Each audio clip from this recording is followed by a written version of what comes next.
So how do we know we're in a buyer's market? What are the indications that I look for?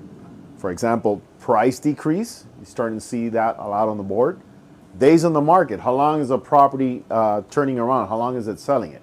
Before you could put a property on the market, when we're in a seller's market, it'll last a week, 2 weeks, less than a month.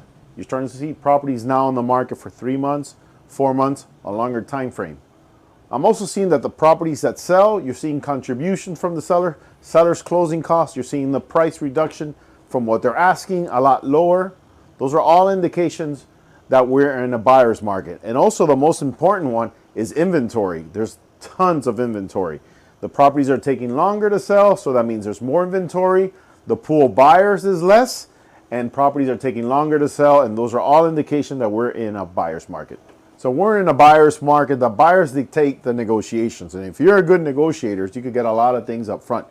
I recently sold a property and we were able to get money for the closing costs, meaning we were able to pay down the rate because we got a credit from the sellers. We also were able to fix any little issues that came out with the inspection. We got a credit to get that fixed. And on top of that, we were able to lower the price below any of the other sales that were there. So we really got all three things. The buyer got super happy because they were able to negotiate the price, was able to get credit on the property as far as paying down their rate even more, and we were able to fix any small issue the house has as another credit. So that's a typical buyer's market. Back then we weren't able to do that because the sellers had multiple offers. Now they don't have multiple offers. Now they might get an offer here and there, and they better work with that offer. So definitely on a buyer's market. That is the trend right now, and I'm seeing that when I'm working with a buyer and also when I have a listing, how long it's taking me to sell and the activity we get and the type of contracts that we're getting. One great strategy if you want to get a good price on a house is look at days on the market. If that property's been on the market for 3 months and you're already seen a couple of price drop, that property is probably going to be very motivated to sell. For example, if a seller just lists a property now, they get an offer, they might not realize that it's a great offer, or they think that they can get higher because they just listed and got an offer right away, and they might not be so motivated. But a property that's been on the market maybe 2 or 3 months, that seller already seen the activity that he's gotten.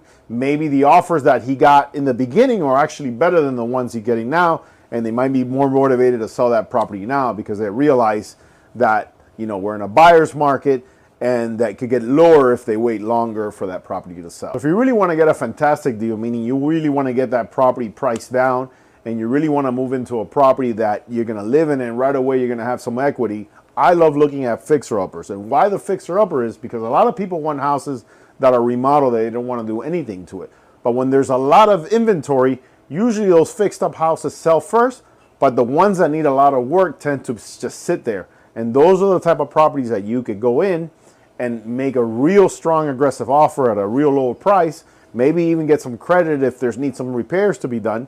But at the end, you get that property at such a great price that when you remodel it or do those small changes to it, number one, it's going to be just like the way you like it because you're remodeling to your taste. And number two, you're getting that property at such a great price that even when you're remodeling, you're still getting it at a better price than one that's already all done. So right now, the opportunity is great. You have a ton of inventory. You're able to negotiate down the price a good amount, especially those houses that have been on the market for a while. And then you're able to get contribution, perhaps getting that rate going down even lower because you're able to pay down the rate with a seller contribution. I negotiate that all day long. I know how the market is because I represent sellers and buyers, and I know how the market is because I'm seeing it on the properties I sell. So when I have a buyer, I know how to negotiate for them because right now it's the time. You have ton of inventory, you have incentives, you have properties that have just been sitting there and people that want to sell it. The way of doing it is not being afraid to negotiate, putting a good offer out there and be able to get the terms that you really want and moving forward and finding the house that you really love because there's just a good amount of homes in the market right now.